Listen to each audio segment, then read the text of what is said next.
Ang sulat ni Pablo sa mga taga-Galasya. Unang kabanata. Mula kay Pablo na isang apostol, kasama ang lahat ng kapatid dito.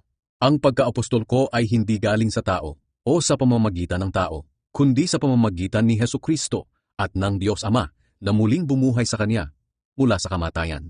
Mahal kong mga kapatid sa mga iglesia diyan sa Galasya, sumainyo nawa ang biyaya at kapayapaang galing sa Diyos Ama at sa ating Panginoong Hesukristo. Inialay ni Kristo ang sarili niya para sa mga kasalanan natin, ayon sa kalooban ng ating Diyos at Ama. Ginawa niya ito para mailigtas tayo sa kasamaan nitong kasalukuyang mundo. Purihin natin ang Diyos magpakailanman. Amen. Iisa lang ang magandang balita. Nagtaka ako dahil ang dali ninyong tumalikod sa Diyos na tumawag sa inyo sa pamamagitan ng biyaya ni Kristo. Bumaling kayo sa ibang magandang balita na hindi naman totoo. Ang totoo, walang ibang magandang balita. Nasabi ko ito dahil may mga taong nanggugulo sa inyo at gusto nilang baluktutin ang magandang balita tungkol kay Kristo.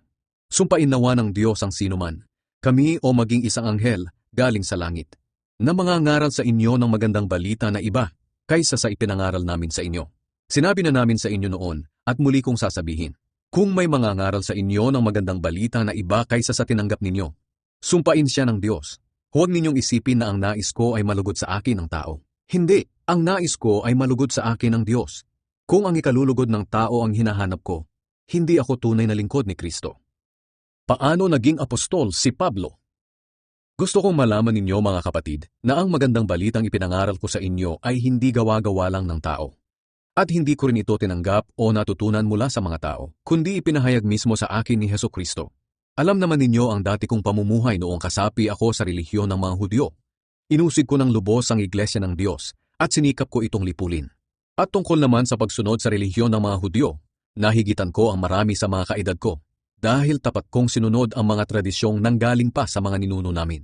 Ngunit sa awa ng Diyos, bago pa man ako ipanganak, pinili na niya ako at tinawag upang ihayag sa akin ang kanyang anak para maipangaral siya sa mga hindi Hudyo.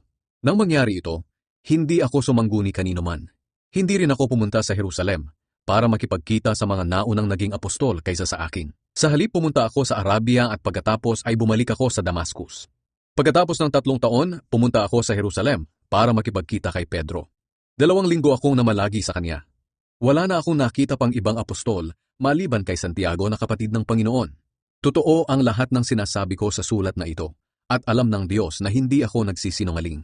Pagkatapos pumunta na ako sa Syria at Cilicia. Nang panahong iyon, hindi pa ako personal na nakikita ng mga iglesia sa Judea na na kay Kristo. Nabalitaan lang nila na ang dating umuusig sa kanila ay nangangaral na ngayon ng tungkol sa pananampalatayang sinikap niyang puksain noon. Kaya pinapurihan nila ang Diyos dahil sa ginawa niya sa akin.